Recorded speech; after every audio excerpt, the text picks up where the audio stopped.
So look at Asian markets in the middle of the week. Certainly we are seeing this risk-on, risk-off sentiment once again affecting the markets.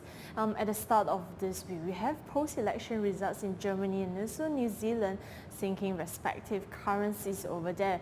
But nevertheless, the bulk of the attention had really been given to North Korea. So the rogue nation had once again accused the US and this time of the country declaring war, and that countermeasures may be warranted, including downing of aircraft.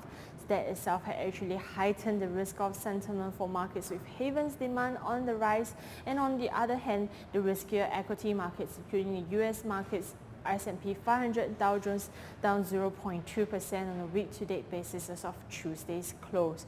For Asia markets, likewise, has seen a steeper impact, with the MSCI Asia Pacific excluding Japan index down about 1.8% as of Tuesday's close as well.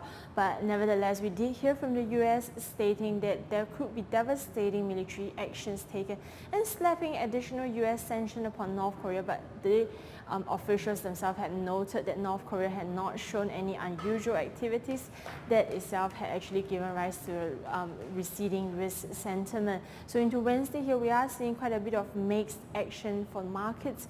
A lot of this attention focusing back to policies. So Wednesday today, we are going to look out for the US tax reform policies, with snippets of the headlines showing some of these numbers, including corporate tax at about 20%. So really want to watch for the reaction over there, and that itself could have global impact.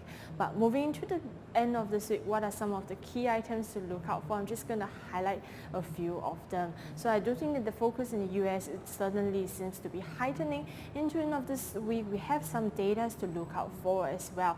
Overnight, we did hear from Federal Reserve Chair Janet Yellen, who has reiterated her stance that gradual interest rate lifts may be required. They have brought the dollar index, or in IG's platform, the US dollar basket, back above 92.50 levels. Certainly any additional upward pressure over there stemming from the Q2 GDP number that's going to be out on Thursday, and core PCE numbers on Friday, both currently expected to be unchanged, but surprises on the upside there could indeed deliver another boost for the US dollar index.